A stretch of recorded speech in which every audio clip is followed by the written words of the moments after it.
बिस्मिल्लाह अल्हम्दुलिल्लाह वस्सलातु वस्सलामु अला रसूलिल्लाह अम्मा बाद आऊज़ु बिल्लाहि मिनश शैतानिर रजीम बिस्मिल्लाहिर रहमानिर रहीम रब्बिश्रह ली सदरी व यस्सिर ली अमरी वहलुल उक़दतम मिन लिसानी यफ़क़हू क़ौली। आज जी हमारा चैप्टर नंबर 1 है और ये लेसन नंबर हमारा 4 है और इसमें हम टॉपिक्स को आज कवर करेंगे। कौमी आमदनी का तवाज़न और ये इस चैप्टर का हमारा लास्ट लेसन है।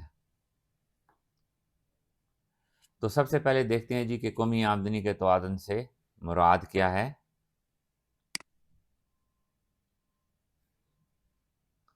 तो डेफिनेशन देखते हैं जी, तारीफ़ देखते हैं कौमी आमदनी के तवाज़ुन की। तो कौमी आमदनी के तवाज़ुन से मुराद कौमी आमदनी के ऐसी सतह होती है जिससे इस्तेहकाम नसीब हो और जिसमें आए दिन उतराव-चढ़ाव ना आए। और अगर किसी वजह से कौमी आमदनी का ये तवाज़ुन बिगड़ जाए, तो ऐसी कुव्वतें सरगर्म अमल हो जाएँ कि कौमी आमदनी का ये तवाज़ुन फिर से बहाल हो जाए, तो इसे कहा जाता है मुतवाज़िन कौमी आमदनी या कौमी आमदनी का तवाज़ुन। तो कौमी आमदनी की मुतवाज़िन सतह से क्या मुराद है जी? कौमी आमदनी का ऐसा मेयार लिया जाता है जिससे इस्तेहकाम नसीब हो और जिसमें आए दिन उतराव-चढ़ाव ना आए। अगर किसी वजह से कौमी आमदनी के तवाज़ुन की सतह से हट जाए, कौमी आमदनी जो है वो तवाज़ुनी सतह से हट जाए, तो खुद ब खुद ऐसी कुव्वतें सरगर्म अमल हो जाएँ कि कौमी आमदनी तवाज़ुन के मेयार पर वापस लौट जाए, तो इसे कहा जाता है मुतवाज़िन कौमी आमदनी या कौमी आमदनी का तवाज़ुन। इसे कहा जाता है मुतवाज़िन कौमी आमदनी या कौमी आमदनी का तवाज़ुन। तो कौमी आमदनी के तवाज़ुन को डिस्कस करने से पहले मईशत के बुनियादी अज्ज़ा को डिस्कस करेंगे। तो पहला है जी कौमी आमदनी। तो कौमी आमदनी के लिए हम जो वेरिएबल इस्तेमाल करेंगे वो है वाई। सर्फ़ के बारे में हम पढ़ चुके हैं ऑलरेडी कि तफ़ाइल सर्फ़ जो है इसका इन्हिसार आमदनी पे होता है और सर्फ़ आमदनी का तकसीरी तफ़ाइल है, यानी आमदनी बढ़ेगी सर्फ़ बढ़ेगा और आमदनी कम होगी सर्फ़ कम होगा। तफ़ाइल बचत के बारे में भी हम पढ़ चुके हैं कि बचत का इन्हिसार भी आमदनी पर है और बचत भी आमदनी का तकसीरी तफ़ाइल है, यानी आमदनी बढ़ेगी, बचतें बढ़ेंगी, आमदनी कम होगी, बचतें कम होंगी, ठीक है?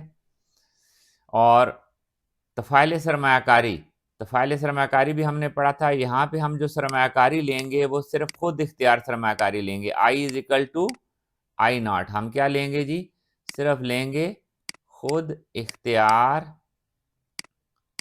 सरमायाकारी। और खुद इख्तियार सरमायाकारी कौन-सी थी? हमने इससे पिछले लेसन में पढ़ा था, लेसन नंबर 3 में, कि खुद इख्तियार सरमायाकारी से मुराद वो सरमायाकारी है जिसका आमदनी के साथ कोई ताल्लुक नहीं है। आमदनी बढ़े या कम हो, ये अपना लेवल मेंटेन करती है और आम तौर पे खुद इख्तियार सरमायाकारी हुकूमत करती है ताकि अवाम की फलाह व बहबूद में इज़ाफ़ा हो सके। तो अगर आप कौमी आमदनी का तवाज़ुन अच्छी तरह से समझना चाहते हैं, तो इन वेरिएबल्स को समझने के लिए आप पहले लेसन नंबर 3 का मुतालिया करें। लेसन नंबर 3 में हमने डिटेल से इन वेरिएबल्स को डिस्कस किया था। तो कौमी आमदनी का तवाज़ुन कैसे मालूम किया जाए जी? ठीक है, कौमी आमदनी के तवाज़ुन की तारीफ़ हमने कर दी। कौमी आमदनी का तवाज़ुन मालूम करने के 2 तरीके हैं, तरीका नंबर 1 और तरीका नंबर 2। तरीका नंबर 1 क्या है जी? तरीका नंबर 1 है जी मजमूई तलब और मजमूई रसद की बराबरी का तरीका। मजमूई तलब और मजमूई रसद की बराबरी का तरीका। और दूसरा जो मेथड है उसका नाम है बचत और सरमायाकारी की बराबरी का तरीका। तो सबसे पहले हम मजमूई तलब और मजमूई रसद के तरीके को देखते हैं। तो मजमूई तलब जो है इसके 2 अज्जा होते हैं, सी प्लस आई। ये होती है जी मजमूई तलब, ए डी एग्रीगेट डिमांड। और मजमूई रसद जो है इसके भी 2 अज्जा होते हैं, ये मजमूई रसद है, A S, C plus S, ठीक है। तो ये तरीका है जी कि मजमूई तलब नुक्ता तवाज़ुन कहाँ पे होगा जी? कौमी आमदनी का नुक्ता तवाज़ुन कहाँ पे होगा? कौमी आमदनी का तवाज़ुन उस नुक्ते पे होगा जहाँ पर मजमूई रसद और मजमूई तलब बाहम बराबर हो जाएंगी। और दूसरा तरीका है उसमें जेएम केन्स कहता था कि किसी मुल्क की अगर कुल बचतें कुल सरमायाकारी के बराबर हो जाएं तो उस मुल्क को कौमी आमदनी का तवाज़ुन हासिल हो जाएगा, यानी उस मुल्क की जो कौमी आमदनी है वो तवाज़ुन की सतह पर पहुंच जाएगी। अब हम पहले तरीके को डिटेल से डिस्कस करते हैं, मजमूई तलब और मजमूई रसद की बराबरी का तरीका।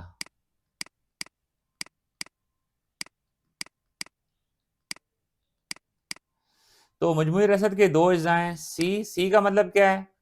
खर्च। और खर्च क्या होता है जी? आमदनी का वो हिस्सा जो हम अशियाए सरफी पर खर्च कर देते हैं, और जो खर्च नहीं करते हैं वो क्या होती है? बचत। तो सी और एस को जमा करेंगे तो ये मजमूई रसद एग्रीगेट सप्लाई के बराबर होगा, ए एस के बराबर होगा, एग्रीगेट सप्लाई। ठीक है। और मजमूई रसद असल में किसी मीशत में पैदा होने वाली मजमूई पैदावार ही को कहते हैं। और मजमूई तलब की भी दो अज्जा हैं। सी का मतलब क्या है जी? अशियाए सरफी पर खर्च। और आई का मतलब क्या है जी? अशियाए सरमाया पर खर्च। इन दोनों को जमा करेंगे तो ये आ जाएगी ए डी, मजमूई तलब, एग्रीगेट डिमांड। एग्रीगेट डिमांड असल में किसी मईशत के मजमूई अखराजात को जाहिर करती है। तो तवाज़ुन की शर्त क्या है जी? तवाज़ुन की शर्त है, तवाज़ुन की शर्त क्या है? A S is equal to A D हो जाए। ये ए एस है, मजमूई रसद है, मजमूई रसद और मजमूई तलब आपस में बाहम बराबर हो जाएं। ठीक है। तो जो मजमूई रसद है उसको हम y से भी ज़ाहिर करते हैं। तो ये वाली जो इक्वेशन है इसको हम यूं भी लिख सकते हैं, y is equal to A D के दो अज्जा होते हैं जी, c प्लस आई। तो तवाज़ुन की मसावात, एक तो तवाज़ुन की मसावात ये है, और इसी मसावात को अगर हम और आसान करके लिखना चाहें तो हम ए एस को उसकी बजाय सी प्लस एस लिखें, हम सिर्फ और सिर्फ इसको वाई से रिप्रेजेंट कर देते हैं। ठीक है। क्योंकि मजमूई रसद जो होती है वो दर हकीकत किसी मुल्क की मजमूई पैदावार होती है। ठीक है। तो मजमूई पैदावार आ गई Y, Y is equal to C plus I. तो ये कौमी आमदनी के तवाज़ुन की शर्त आ गई। ठीक है। अब हम इस तरीके को डिटेल से डिस्कस करते हैं। तो इस तरीके को डिस्कस करने से पहले हम मैथमेटिकल मॉडल लेंगे। ठीक है जी। तो हम कहते हैं जी तफ़ाइल सर्फ किसके बराबर है जी? तफ़ाइल सर्फ बराबर है C is equal to 20 plus 0.8 Y. ये हमारा तफ़ाइल सर्फ है। ये हमारा क्या है जी? तफ़ाइल सर्फ है। ठीक है। और इसकी स्टैंडर्ड फॉर्म हमने पिछले लेसन में पढ़ी थी, C is equal to C not plus C of Y. और ये वाला जो सी होता है ये एम पी सी, मुख्तम मिलाने सर्फ को जाहिर करता है। ठीक है। और ये वाला सी क्या होता है जी? खुद इख्तियार सर्फ को जाहिर करता है, सर्फ की वो सतह जिसका आमदनी के साथ कोई ताल्लुक नहीं है। तो यहाँ पे हमने कहा था जी हम खुद इख्तियार सरमायाकारी लेंगे, और हम कह रहे हैं कि खुद इख्तियार सरमायाकारी आई नॉट जो है वो 20 अरब रुपए के बराबर है। तो इन दो इक्वेशंस की बुनियाद पर अब हम गुशवारा बनाएंगे। ठीक है जी। तवाज़ुन का हम कौमी आमदनी के तवाज़ुन का गुशवारा बनाएंगे, कौमी आमदनी के तवाज़ुन का गुशवारा। ठीक है। किसकी मदद से बनाएंगे जी?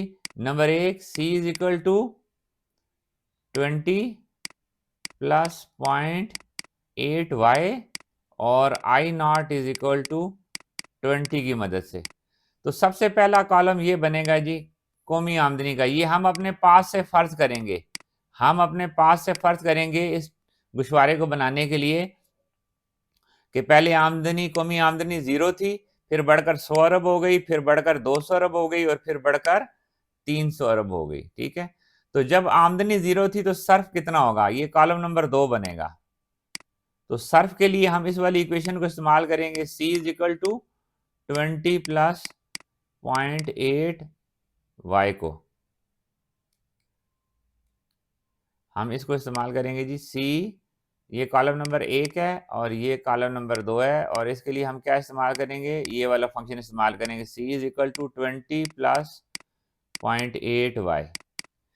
तो अब y की जगह यहाँ पे बारी बारी वैल्यू हम पुट करेंगे, पहले 0 पुट करेंगे, फिर 100 पुट करेंगे, फिर 200 और फिर 300। तो जब 0 पुट करेंगे तो क्या आएगा जी? c आ जाएगा 20 प्लस 0.8, y की जगह आ जाएगा 0। तो आंसर क्या बचेगा जी? 20 अरब रुपए। तो जब कौमी आमदनी 0 है तो खर्चा है 20 अरब रुपए। अब कौमी आमदनी बढ़कर 100 हो गई है। अब खर्चा कितना है जी, आप खर्चा निकालेंगे 20 प्लस 0.8 और y की जगह आ जाएगा 100 100। तो इसको सिंप्लीफाई करेंगे तो जब 0.8 को 100 से मल्टीप्लाई करेंगे तो ये क्या हो जाएगा 80। 80 को 20 में ऐड करेंगे तो आंसर आएगा 100। तो जब कौमी आमदनी 100 अरब है तो सर्फ भी 100 अरब है। ठीक है जी। अब हमने फर्ज किया कौमी आमदनी बढ़कर 200 अरब हो गई है, तो अब सर्फ कितना आएगा जी, सर्फ मालूम करते हैं। 20 प्लस 0.8 y की जगह आ जाएगा जी 200। ठीक है, तो इसको सॉल्व करेंगे तो आंसर आ जाएगा हमारे पास 180। और इसी तरह से जब कौमी आमदनी बढ़कर 300 हो जाएगी तो सर्फ बढ़कर हो जाएगा 260 अरब रुपए। उसके बाद है जी हमारे पास एस, तीसरा कॉलम हमारा एस का आएगा। ठीक है जी। और एस के लिए हमने इससे पिछले लेसन में पढ़ा था, एस मालूम करने का तरीका क्या है कि आमदनी में से खर्चे को मनफी कर दें तो बाकी जो कुछ बचेगा वो एस आ जाएगा। ठीक है जी, आमदनी भी दी हुई है और खर्चा भी दिया हुआ है। अब बचत निकालते हैं। आमदनी कितनी है जी 0, फार्मूले में वैल्यू पुट करेंगे S is equal to Y minus C. तो y 0 है, 0 माइनस सी कितना है जी 20, तो s आ जाएगा -20। आगे मालूम करते हैं जी y, ये हमारे पास दिया हुआ है 100 और c भी है 100, तो y 100 है जी 100 माइनस 100, तो s का जवाब आ जाएगा 0। आगे s मालूम करते हैं जी। आगे कौमी आमदनी थी 200 अरब रुपया और खर्चा आया था 180 अरब रुपया, तो हम माइनस करते हैं जी 200, एस वाई आ गया 200 माइनस सी आ गया 180, तो हमारे पास आंसर आ गया 20। इसी तरह से आखिरी जो बचत का आएगा वैल्यू वो आएगी 40 अरब रुपए। तो हमने बचत भी मालूम कर ली जी। अब हम मजमूई तलब निकालते हैं। मजमूई तलब, ये कॉलम नंबर हमारा 4 बनेगा। मजमूई तलब, एग्रीगेट डिमांड, दो चीजों को जमा करना है, सी प्लस आई। सी कितना है जी, सी था 20 और आई हमने फर्ज किया था आई नॉट कितना है जी, आई नॉट भी 20 है। ठीक है, तो प्लस 20।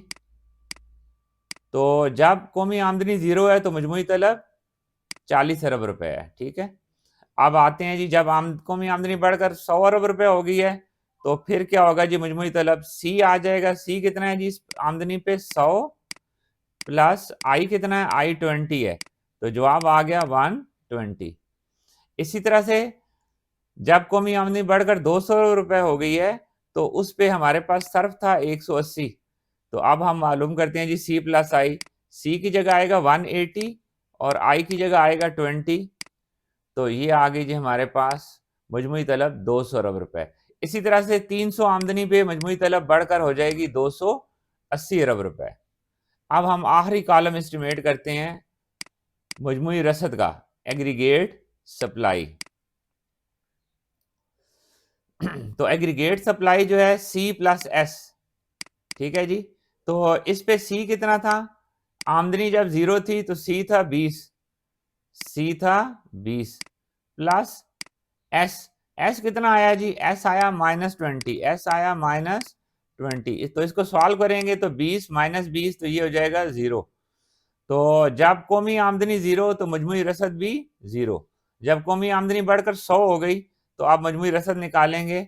सी कितना है जी 100 पे, सी भी था 100, सी था 100 प्लस एस, एस था, एस कितना है जी, ये आपके सामने एस है 0 प्लस 0, तो ये आ गया 100। मजमूई रसद आ गई 100 अरब रुपए। अब आगे मालूम करते हैं जी, जब कौमी आमदनी बढ़कर 200 अरब रुपए हो गई तो उस पे सर्फ कितना था, सर्फ था 180 और बचत थी 20, तो सी है जी 180 और बचत है 20, तो आंसर आ जाएगा 200। इसी तरह से जब कौमी आमदनी बढ़कर 300 अरब रुपए हो जाएगी तो मजमूई रसद बढ़कर 300 अरब हो जाएगी। ठीक है, तो ये हमने जी गोशवारा बना लिया। अब हम इस गोशवारे की वजाहत करेंगे। अब हमने क्या करना है जी, गोशवारे की वजाहत करनी है।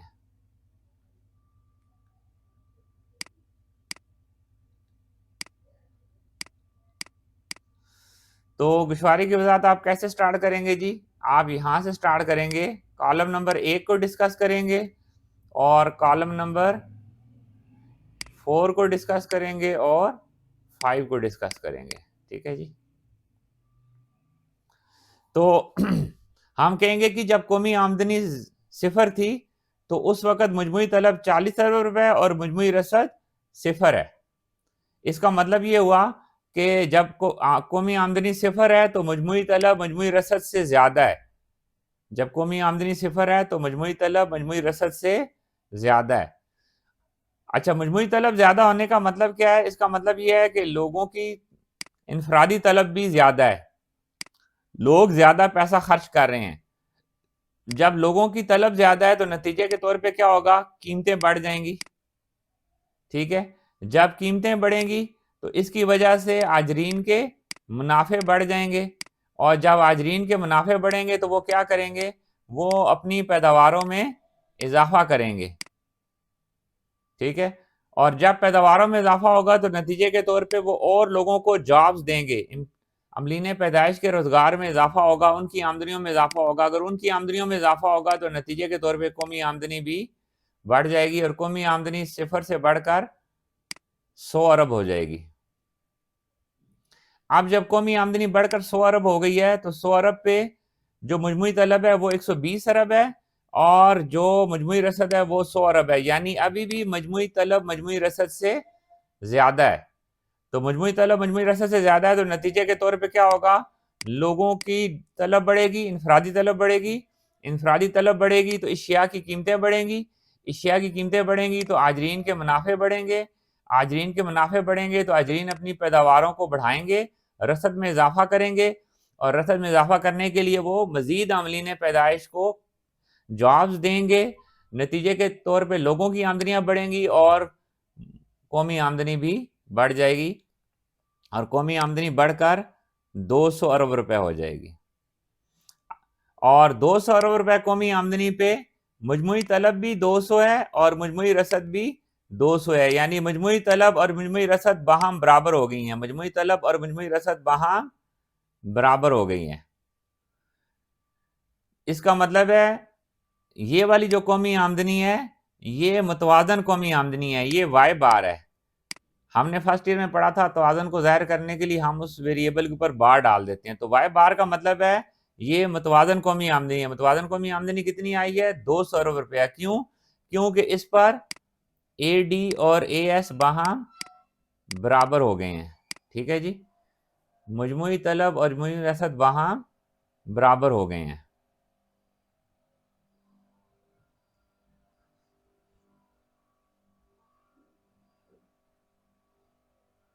ठीक है जी, अब हम कहते हैं कि अगर किसी वजह से कौमी आमदनी बढ़कर 300 अरब हो जाए, अगर किसी वजह से कौमी आमदनी बढ़कर 300 अरब हो जाए तो इस पे क्या कंडीशन है, इस पे मजमूई तलब 280 अरब रुपए है और मजमूई रसद 300 अरब रुपए है। यानी अब कंडीशन उलट हो गई है, अब मजमूई तलब जो है वो मजमूई रसद से कम हो गई है।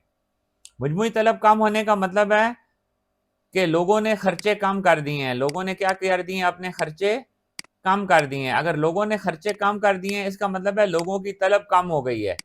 लोगों की जब तलब कम होगी है इसका मतलब है कीमतें कम हो जाएंगी। कीमतें कम होने का मतलब है फर्मों के मुनाफे कम हो जाएंगे, और फर्मों के मुनाफे कम होने का मतलब है कि फर्में क्या करेंगी, अपनी पैदावार कम कर देंगी। पैदावार कम करेंगी तो अमलीन पैदाइश को बेरोजगार करेंगी, जिसके नतीजे में उनकी आमदनियां कम होंगी, उनकी आमदनियां कम होंगी तो कौमी आमदनी भी कम हो जाएगी और कौमी आमदनी वापस लौट कर पहुंच जाएगी 200 अरब रुपए पे, जो कि मुतवाजन कौमी आमदनी है। तो हमने कौमी आमदनी के तवाज़ुन की तारीफ यही की थी कि मुतवाजन कौमी आमदनी से मुराद वो आमदनी है कि जिसे इस्तेकाम नसीब हो, और अगर किसी वजह से उसमें तब्दीली वाक़या हो जाए तो ऐसी कुव्वतें सरगर्म अमल हो जाएं कि वो दोबारा लौट कर आमदनी मुतवाजन सतह पर पहुंच जाए। तो आप देखते हैं कि कौमी आमदनी 300 से दोबारा कहाँ पहुंच गई है, 200 पर पहुंच गई है। तो ये जो सतह है कौमी आमदनी की, ये कौमी आमदनी की मुतवाजन सतह है। तो अब हम चलते हैं जी आगे। अब हम गुशवारे के जरिए कौमी आमदनी की वजाहत करेंगे, गुशवारा बनाएंगे। और गुशवारे में हमने दो चीज़ें बनानी है, मजमुई रसद, ये मजमुई रसद का खत है, और ये है जी मजमुई तलब का खत। ठीक है जी, ये खत किसकी मदद से बनाएंगे, ये सामने आपके सामने यहाँ पे गुशवारा दिया हुआ है। ये चीज़ें हमने फर्स्ट ईयर में सीख ली थी। तो हम क्या करेंगे, एक्स मेंबर के ऊपर कौमी आमदनी की पैमाइश करेंगे और वाई मेंबर के ऊपर हम मजमुई तलब और मजमुई रसद की पैमाइश करेंगे। ठीक है जी। और मजमुई तलब के दो अज्जा थे, सी प्लस आई की पैमाइश करेंगे, और मजमुई रसद के दो अज्जा थे, सी प्लस एस, इसकी पैमाइश करेंगे। तो ये जो आपको येलो कलर का खत नजर आ रहा है, ये मजमुई रसद का खत है।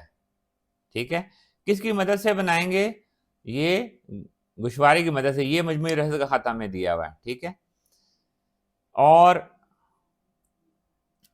ये जो ब्लू कर्व है, ये वाला जो कर्व है, ये मजमुई तलब की नुमाइंदगी कर रहा है। ठीक है, तो दोनों खतूत कहाँ पे एक दूसरे को कता कर रहे हैं जी, नुक्ता ई पर कता कर रहे हैं। नुक्ता ई के ऊपर मजमुई रसद और मजमुई तलब वहां बराबर है। ठीक है, अब हम इस गुशवारे की वजाहत कैसे करेंगे उसकी तरफ आ जाते हैं। हम कहेंगे कि जी एक्स मेंबर के ऊपर कौमी आमदनी की पैमाइश की, जबकि वाई मेंबर के ऊपर मजमुई तलब और मजमुई रसद की पैमाइश की। एएस मजमुई रसद का खत है और एडी मजमुई तलब का खत है। दोनों खतूत एक दूसरे को नुक्ता ई पर कता कर रहे हैं। पास नुक्ता ई पर मुतवाजन कौमी आमदनी 200 अरब रुपए तय पाएगी। ठीक है जी, तो ये हो गई कौमी आमदनी की गुशवारे के जरिए वजाहत। अब हम आते हैं जी दूसरा तरीका। दूसरा तरीका हमने कहा था कि बचत और सरमायाकारी की बराबरी का तरीका। ठीक है, दूसरा तरीका था बचत और सरमायाकारी की बराबरी का तरीका।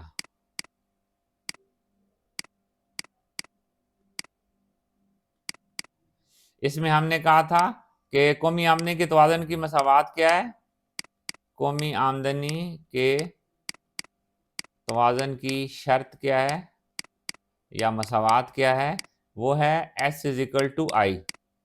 तो ये S इज इक्वल टू आई कैसे आती है जी, पहले इसको हम ड्राइव करते हैं।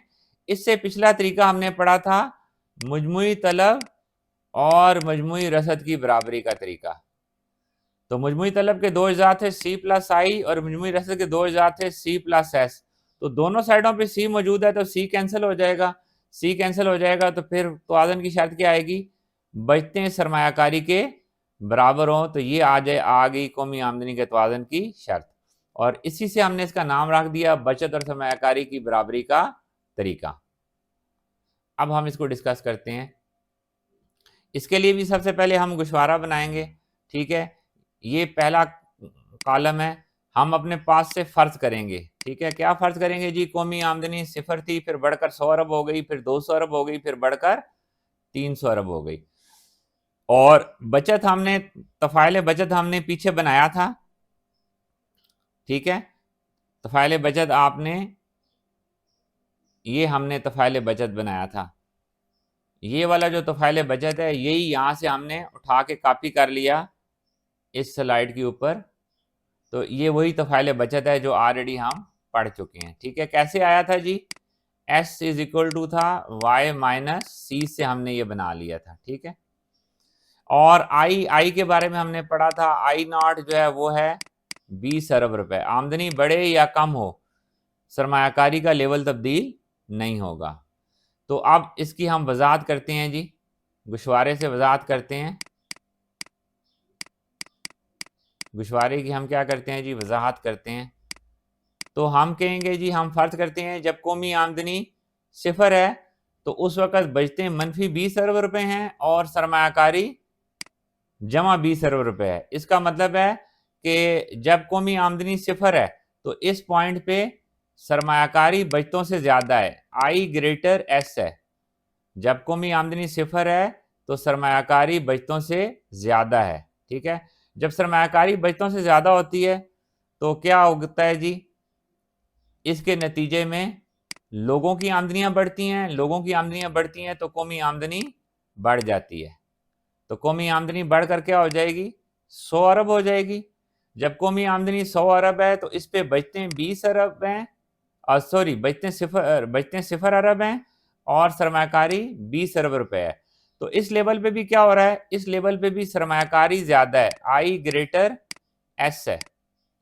तो जब सरमायाकारी बचतों से ज़्यादा होती है तो नतीजे के तौर पे आजरीन के मुनाफे बढ़ते हैं, आजरीन अपनी पैदावारें बढ़ाते हैं, नए अमलीन पैदाइश को रोज़गार देते हैं, जिसकी वजह से लोगों की आमदनियाँ बढ़ती हैं और नतीजे के तौर पे कौमी आमदनी भी बढ़ जाती है।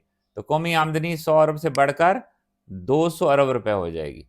इस आमदनी पे बचत जो है वो 20 अरब है और सरमायाकारी भी 20 अरब है, यानी इस आमदनी पे बचतें और सरमायाकारी बाहम बराबर हो गई हैं, बचतें और सरमायाकारी बाहम बराबर हो गई हैं, एस इज इक्वल टू आई हो गया है। तो इसका मतलब है कौमी आमदनी की ये जो सतह है ये कौमी आमदनी के तवाज़ुन को जाहिर करती है, यानी Y bar is equal to 200 अरब रुपए है, ठीक है।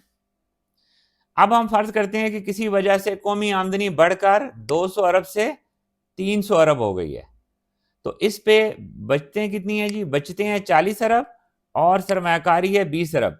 अब क्या कंडीशन है जी, अब यहां पे कंडीशन हो गई है कि एस ग्रेटर आई है, बचते ज्यादा हैं और सरमायाकारी कम है। जब बचते ज्यादा हैं यानी इसका मतलब है लोग खर्च कम कर रहे हैं, इसका मतलब है लोग खर्चा कम कर रहे हैं, लोग खर्चा कम कर रहे हैं तो नतीजे के तौर पे तलब कम हो जाएगी, तलब कम हो जाएगी तो कीमतें कम हो जाएंगी, ठीक है। और जब कीमतें कम होंगी तो आजरीन के मुनाफे कम हो जाएंगे और जब आजरीन के मुनाफे कम होंगे तो वो क्या करेंगे, अपनी पैदावार को कम कर देंगे। वो पैदावार को कम करेंगे तो नतीजे के तौर पे लोगों की आमदनियां कम होंगी और कौमी आमदनी भी कम हो जाएगी और कौमी आमदनी लौट कर आ जाएगी 200 अरब रुपए पे, जो कि आमदनी की मुतवाजन सतह है। तो अब हम चलते हैं जी, गुशवारा हमने बना लिया, अब इसी की मदद से हम डायग्राम बनाएंगे और उसकी वजाहत करेंगे। तो अब हम क्या करेंगे जी, डायग्राम के जरिए, डायग्राम या ग्राफ के जरिए वजाहत करेंगे बचत और सरमायाकारी की बराबरी की तरीके से कौमी आमदनी के तवाज़ुन की।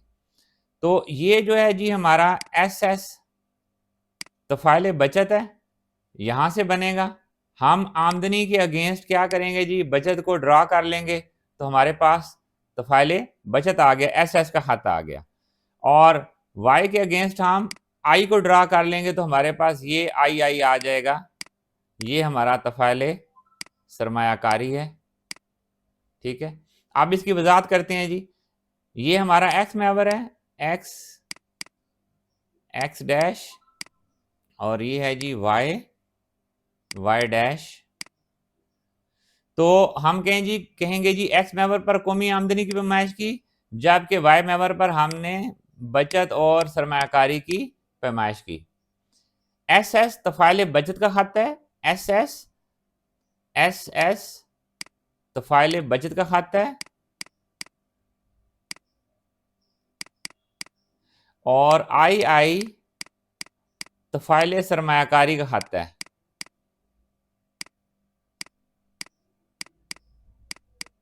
दोनों खतूत एक दूसरे को नुक्ता ई पर कता कर रहे हैं, बस मुतवाजन कौमी आमदनी 200 अरब रुपए तय पाएगी, क्योंकि इस आमदनी पर एस इज इक्वल टू आई है, एस इज इक्वल टू आई है। तो अल्हम्दुलिल्लाह जी ये टॉपिक हमारा कवर हो गया। अब इस स्लाइड में हम देखते हैं कि हमने कौमी आमदनी का तवाज़ुन मालूम करने के दो तरीके पढ़ लिए। एक हमने पढ़ लिया मजमूई रसद और मजमूई तलब की बराबरी का तरीका, इसमें तवाज़ुन की शर्त थी A S is equal to A D. तो नुक्ता ई के ऊपर क्या हो रहा था, A S is equal to A D था। और दूसरा तरीका हमने पढ़ा था बचतों और सरमायाकारी की बराबरी का तरीका, एस इज इक्वल टू आई का तरीका।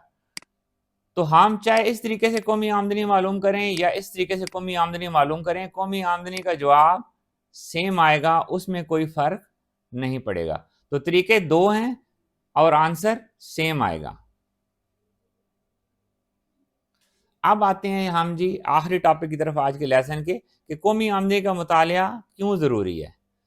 तो हम यहाँ पे 5 इंपॉर्टेंट पॉइंट्स को देखते हैं। पहला पॉइंट है कि अगर हम किसी मुल्क की माशी तरक्की की रफ्तार का जायजा लेना चाहते हैं तो हमें उस मुल्क की कौमी आमदनी मालूम करनी पड़ेगी। ठीक है, यानी हम अगर किसी मुल्क की माशी तरक्की को देखना चाहते हैं तो उसके लिए हम देखते हैं जी जीडीपी। तो हम जीडीपी को कैलकुलेट करेंगे। तो जीडीपी क्या है जी, कौमी आमदनी का एक तस्वर है। तो लिहाजा अगर मुल्क की माशी तरक्की का जायजा लेना है तो उसके लिए हमें उस मुल्क की कौमी आमदनी मालूम करनी पड़ेगी। उसके बाद हमें जाके पता चलेगा कि उसकी मईशत किस रफ्तार से तरक्की कर रही है या तनज़ुली का शिकार है। नंबर 2, अगर हम किसी मुल्क के लोगों के मेयार ज़िंदगी का तकाबुल करना चाहते हैं, किसी मुल्क के लोगों के मेयार ज़िंदगी को किसी और मुल्क के लोगों के मेयार ज़िंदगी के साथ मैच करके देखना चाहते हैं कि कौन बेहतर है, तो उसके लिए हमें फ़ीकस आमदनी निकालनी होती है। ठीक है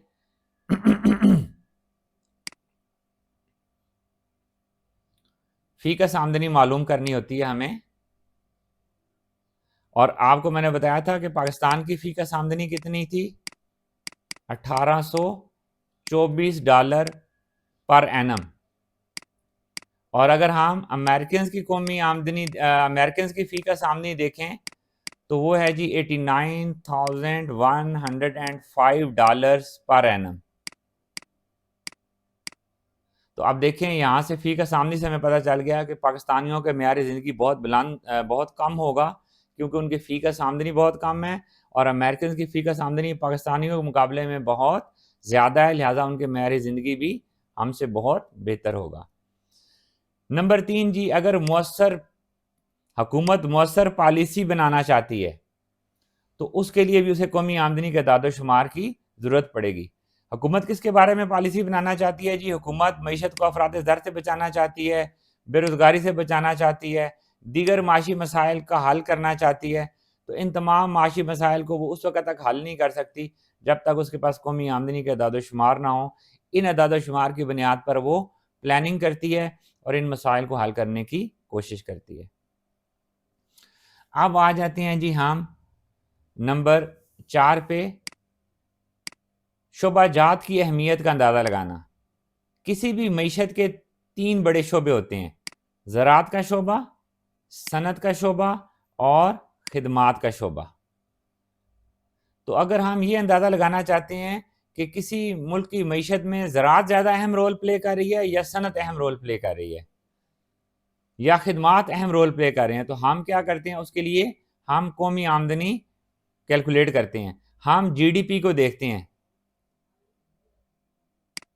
जीडीपी को देखते हैं कि जीडीपी में ज़राअत का हिस्सा कितना है, ज़राअत का हिस्सा कितना है। तो अगर हम पाकिस्तान के हवाले से देखें तो पाकिस्तान की जीडीपी में ज़राअत का हिस्सा है 23.5%, यानी जीडीपी का 23.5% जो है वो हमें ज़राअत से हासिल होता है। और अगर हम सनत का हिस्सा देखें तो सनत का हिस्सा है जी 18%। इसका मतलब है पाकिस्तान में ज़राअत का हिस्सा सनत के मुकाबले में ज़्यादा है। इसी तरह आखिरी पॉइंट है जी कि अगर हम किसी मुल्क का बजट बनाना चाहते हैं तो उसके लिए भी हमें कौमी आमदनी के दादोशुमार की ज़रूरत है, क्योंकि बजट का मतलब क्या होता है, बजट का मतलब होता है आमदनी और ख़र्चे का गोशवारा। तो आमदनी, कौन सी आमदनी, कौमी आमदनी। तो मुल्क के बजट अगर हम बनाना चाहते हैं तो उसके लिए भी हमें कौमी आमदनी कैलकुलेट करनी पड़ेगी। तो अल्हम्दुलिल्लाह जी, यहाँ पे हमारा ये लेसन अख्ताम पज़ीर होता है और इसके साथ ही हमारा जो चैप्टर नंबर 1 था कौमी आमदनी, वो अपने अख्ताम को पहुँचा। इंशाअल्लाह अगले लेसन में हम अगले चैप्टर के साथ आपकी खिदमत में हाज़िर होंगे। तब तक अल्लाह हाफ़िज़।